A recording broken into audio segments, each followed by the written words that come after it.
We all know the names and faces of our state's most powerful elected officials, the ones who make decisions that affect more than 39 million Californians.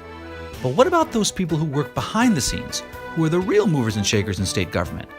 We'll take a look at the top 10 most powerful behind-the-scenes players in California government and politics with our guest, John Howard, the editor of Capital Weekly, that each year ranks the state's top unelected power players. So who are this year's top movers and shakers in California government?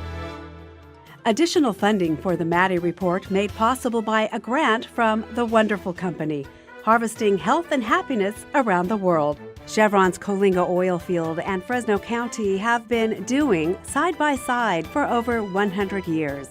Learn more at doers.com. From the California Channel at the State Capitol and the Maddy Institute, it's the Maddy Report with Executive Director of the Maddy Institute, Mark Keppler. Welcome. In any state capital, there are those power brokers who work behind the scenes that actually get things done, and often they're only known to people in the know. Our guest is John Howard, the editor of Capital Weekly, a well-read publication that annually publishes its list of California's top 100 power players. Welcome. Thank you very much. So, you know, I like that in the know and really knows what he's doing. I like, go ahead, that's let's right. we can do that That's one right. again. Everything else is going to be great. So you noted that this list, quote, sparks wildly diverse reactions every year, unquote. What did you hear this year? I think this year was as wildly divisive as any year in the past. It seems like we always run into that. We're able to justify the list if we emphasize our subjectivity.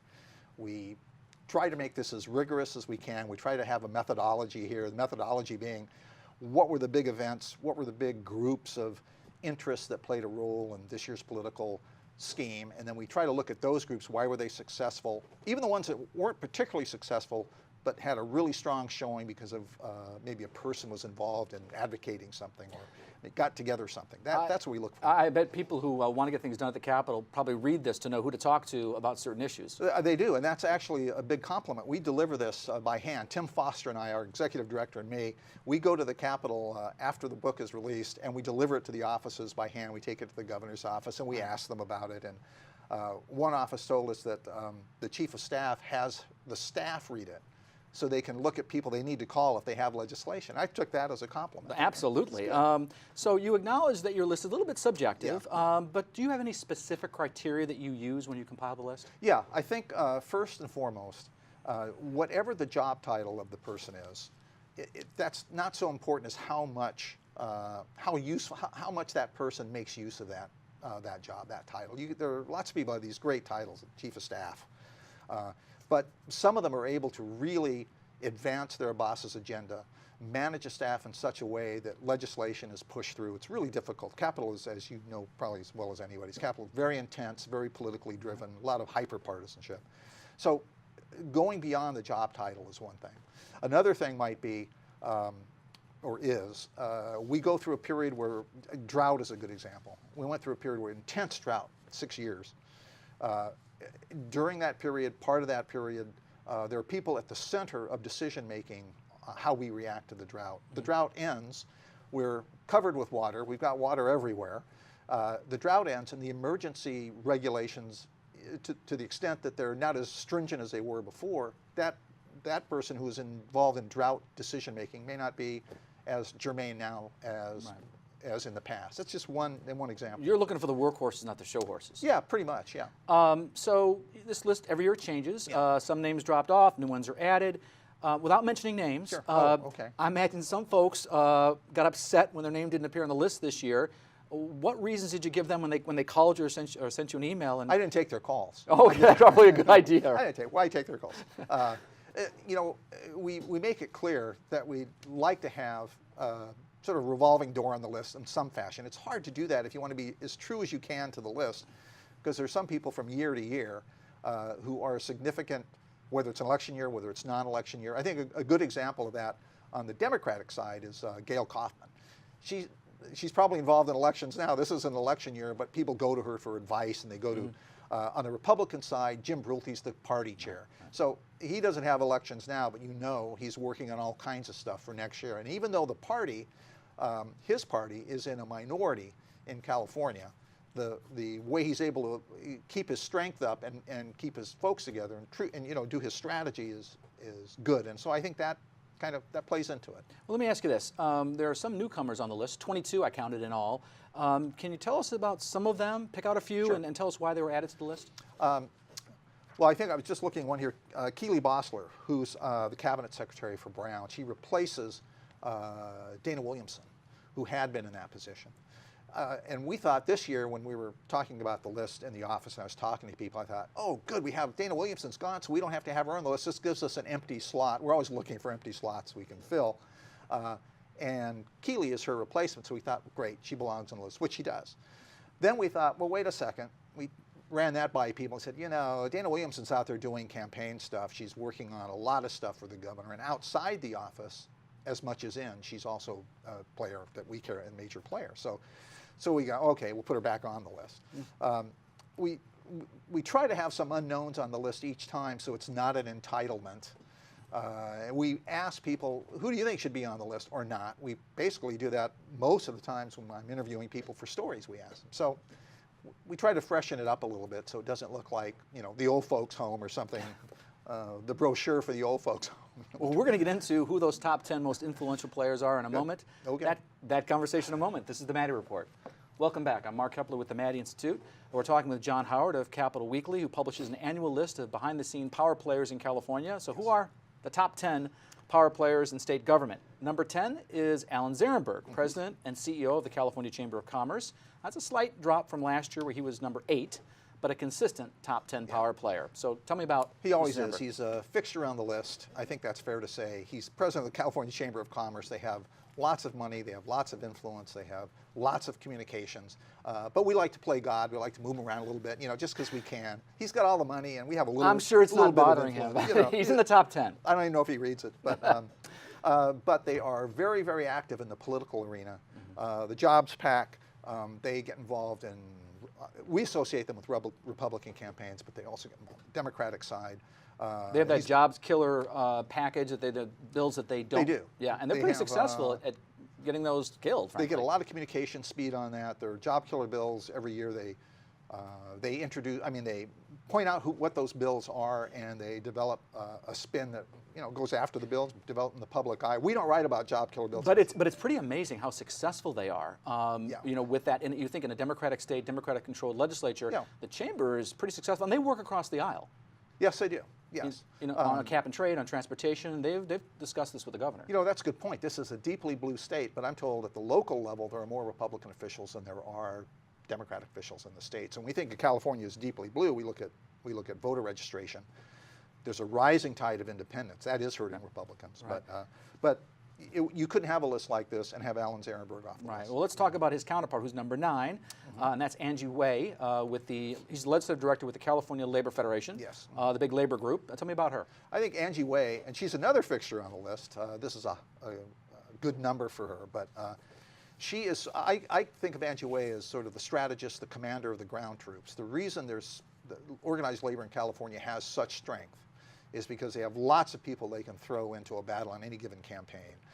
Obviously in Los Angeles, they have an extraordinary amount of strength, but that's not limited to there. They have candidates they would like to endorse when there is a campaign going on. They have their people go out. SEIU, anybody in the California Labor Fed, they got a lot of people. Yeah, they have money, but they also have people. I mean, they phone banks and walking precincts and getting people to the polls. Yeah, that's labor is true. pretty powerful that way. The boots on the ground for labor, that's their big deal. Right, Definitely. Right. It's interesting, if people think about labor, what's her background? I was reading her background. She's a Berkeley grad who has a master's degree from Harvard. Yeah. Usually don't associate that necessarily with labor. The labor's got some very powerful intellectual folks working on their side. They're all elitists. I keep telling you. Well, number 8 is a new entrant to the top 10, and that's Eric Bauman, the new chair of the California Democratic Party. John Burton was the chair of the California Democratic Party for a long time. Very colorful character. Yes, he was. Yes. So tell me about... Linguistically challenged. He uses, yes. I'm not even going to comment. Why don't you tell us about Eric? Eric's he's an interesting figure in my view. He first got on the list because he was head of the Los Angeles County Democratic, and he was a big labor player down there. And early on in the top 100, one of the complaints we got is, you guys are so inside the Beltway in Sacramento, but you got to check down south. There's a bunch of things going on there, especially with labor. And we looked, and they were right, and Eric was on the list. Now, Eric has left that role and is now chair of the California Democratic Party, winning the chairmanship by an eyelash in a very narrow election. And it was contested by his challenger, Kimberly Ellis. Yes, Kimberly Ellis. Bauman also, for years, was a strategist of the Speaker's Office of Majority Services. He's sort of an insider, outsider guy. He's got an interesting, I think, an interesting background.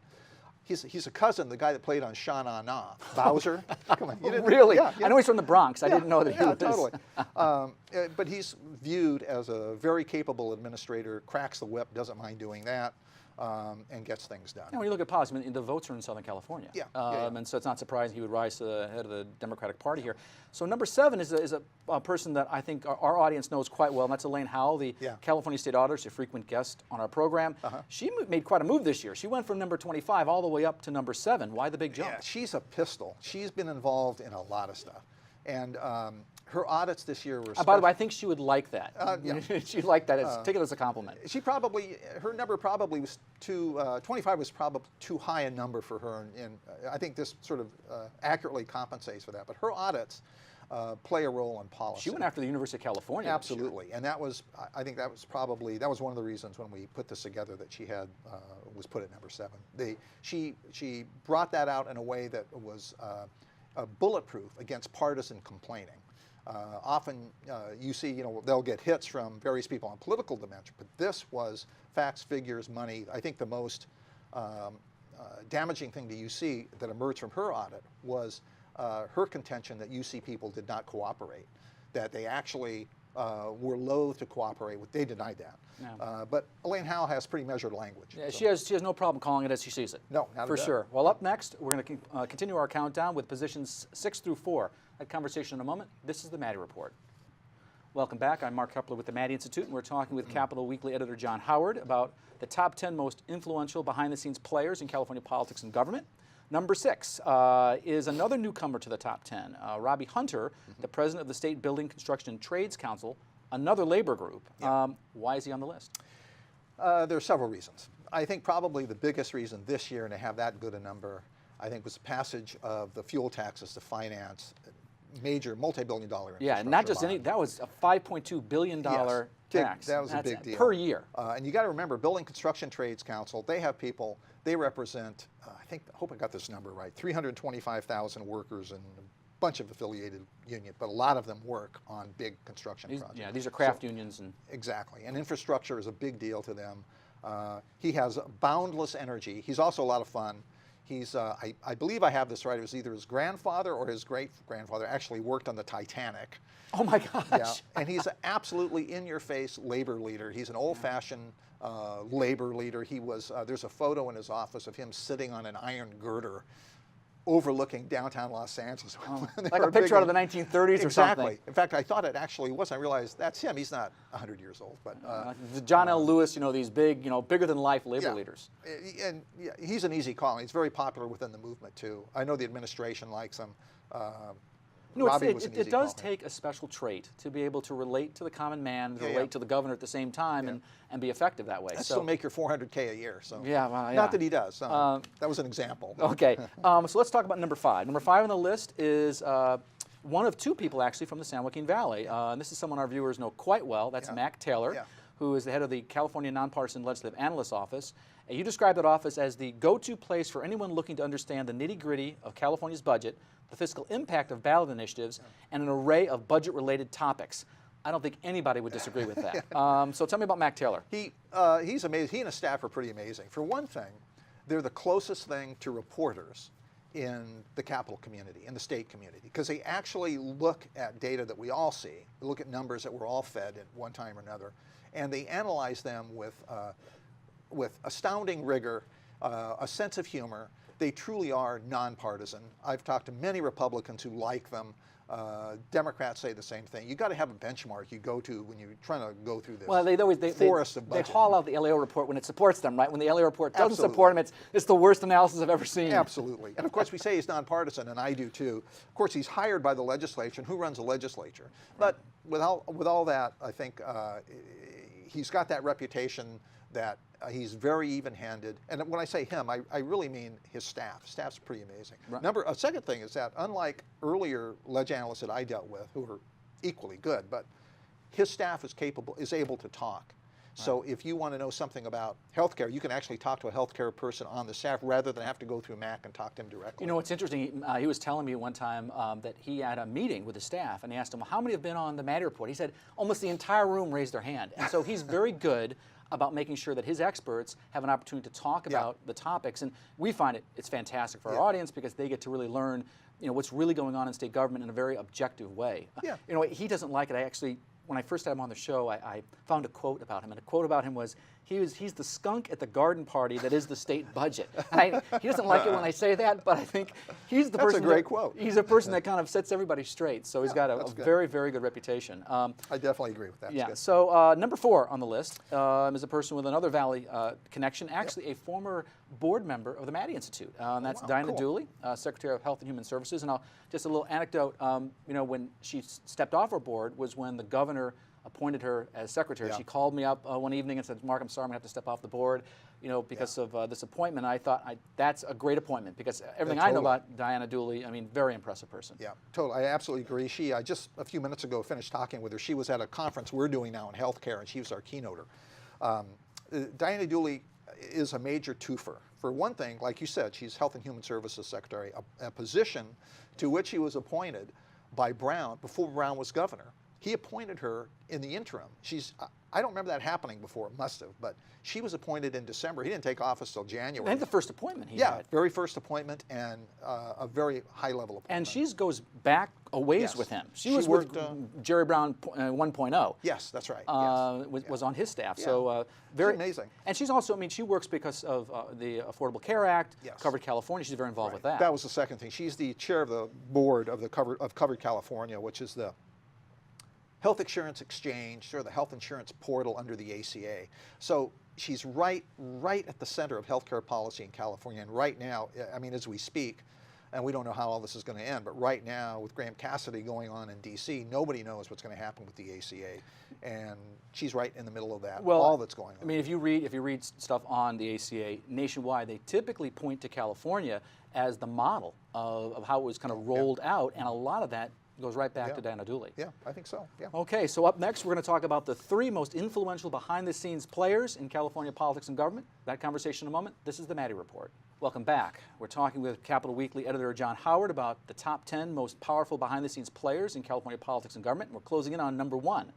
The 3rd most powerful person in California politics and government is Mary Nichols, and she's the chair of the California Air Resources Board. So tell me about Ms. Nichols. This is another one of those. It's a very easy call.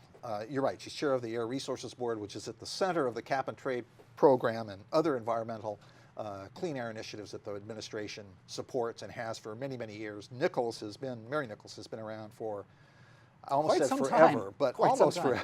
And so since the first administration, in the Davis administration, now here, she really has an international reputation. Yeah, it's not just California. I mean, she's got certainly a national reputation for sure. And the ARB predated the EPA, the U.S. EPA. Yeah, so, a lot of people don't know that. Yeah. So California was on the cutting edge. A long time ago. A long time ago. Was engendering those battles a long time ago. Right, you know? right. And she's been at the forefront of that. Yes. And she still is. I was reading that she grew up in Ithaca, New York. Which is my neck of the woods. I grew up in Binghamton, New York, which is about 40 miles away. Okay. And her dad was a professor at Cornell and also the mayor of Ithaca. So she has politics in her blood. Yeah, absolutely. She knows, knowing the political landscape for a major bureaucratic player in California is really, in any administration, is really a good thing. And at the top of the bureaucratic pyramid, and she's right up there, understanding the interplay of politics and policy is absolutely crucial. I think that makes that person much more effective than otherwise, and she certainly does. Been doing it for a long time. Yeah. So, after 6 years at number 1, California's First Lady, Ann Gus Brown, comes in at number 2 this year as one of the most influential people in Sacramento. Now, I'm thinking Governor Brown might disagree with you on this. I might take you to task on this. The bottom line is everyone knows she's incredibly influential. Yeah, I agree, and that's another one of those we did because we can, not really, but this was the hardest decision. Did you run that by the governor before you did that? No, we didn't. No. But for us, I think this was the hardest decision of this year's Top 100, was having her in 2. And the drum roll can start when we do number 1. Right. But, clearly, she's Brown's closest advisor. She has been for a number of years. When Brown was Attorney General, she played a major role in the AG, we've been told, even to the extent reviewing cases. Well, she's got an incredibly impressive background. She Undergrad degree from Stanford, law degree from Michigan. Totally. That's some heavy-hitting academic credentials. She really does, and she's close to Brown, and she's there. And clearly, she's an excellent manager. Everything we've been told is, boy, she did a great job in sort of bringing discipline to Brown that he didn't have before. And it's usually an article of faith, at least for our list, that the chief of staff is number 1. It was with Susan Kennedy, for example. Mm-hmm. And she sort of served that role without the title. But the reason she's number 2 this time is because our understanding is she's backed off a bit from capital policy. I mean, she still is involved and active. She calls people, but she's focusing more and more of her attention, or a good deal of her attention, on family issues in Colusa County, the ranch, the legacy. The ranch is, you got to put that in quotes, because the ranch is no running water or something. I mean, it is like a moonscape out there. I've never been there. I've been up to Colusa to spinal campaign. I read some stories about it, and it's not like this comfortable. It's hard living. Yeah, I know. Exactly. Yeah. In fact, some of the photos, I think New York Times had photos of Brown in his windbreaker sitting on the porch, and this was the real deal. This isn't contrived. So that was the cutting issue, I think, for having her as number 2, was some of her focus turned from conventional policies we all understand to more family ranch. She's still number 2, which is right up there. So that, so that begs the question: who's number 1? And you didn't have to go very far to find her. Drum roll, thank you. That was a drum roll. Nancy McFadden. Yeah. Jerry Brown's chief of staff. Yeah. So why is she number 1? Number 1 first. She is chief of staff, and like I said, typically. The chief of staff would be number 1 on our list. Remember, our list precludes electeds. Right. So we want staff people, if possible. Well, we want staff people or non-electeds in the private sector. But that's sort of key. She's also she's unelected, but she has a profound influence on policy. In effect, she runs the government. In effect, through other people, through Keely Bosler, for example. But she runs the government. And so she's always been high on the list because she's in the inner circle, but this time we put her in the number horseshoe? 1. Yes, in the horseshoe. And the horseshoe, so for folks who don't know, that's in the state capitol. That is a office in the shape, I guess, offices in the shape of a horseshoe with how they're set up. And that's got to go past a security guard to get into that, and it's the governor's office. I've only been in there a couple times. Brown's first, in Brown 1-0, the press office, believe it or not, was in the horseshoe. Wow. It was a couple doors down from his office. And so the press would go in to look at what, teletypes or whatever, and then they'd accidentally wander down to Brown's office and get a story. He kicked us out for I'm thinking someone eventually is going to kick you out. So let me ask you this last question. That is, look into the future. Who do you see as the future movers and shakers? Because things are always changing. Who should we keep an eye on? Well, I think rather than speaking names, but talking positions, I think whoever is the chief of staff to whoever is our next governor, whether it's Kevin Faulconer deciding to run, whether it's Villaraigosa, or Gavin Newsom, whoever that person is, likely will be 1 or 2 or very, very high in the list. The only reason you would not have that is if there's sort of a shared chief of staff. Now, my memory with Pete Wilson Schwarzenegger for a very brief period was he sort of had a double chief of staff kind of thing. That would complicate this. So keep your eye on the chief of staff. Keep your eye on the chief of staff. Okay, I want to thank John Howard from Capital Weekly for joining us. If you want to stay current with state and local politics, you can follow the Maddy Institute on Facebook, Twitter, or log on to our website at maddyinstitute.org. This is Mark Keppler for the Maddy Report. Thanks for joining us. The views expressed in the Maddy Report are those of the individuals participating in the program and do not necessarily reflect those of the California Channel or the Maddy Institute. If you'd like to share your thoughts about the points and opinions expressed on the Maddy Report, visit our website at maddyinstitute.org.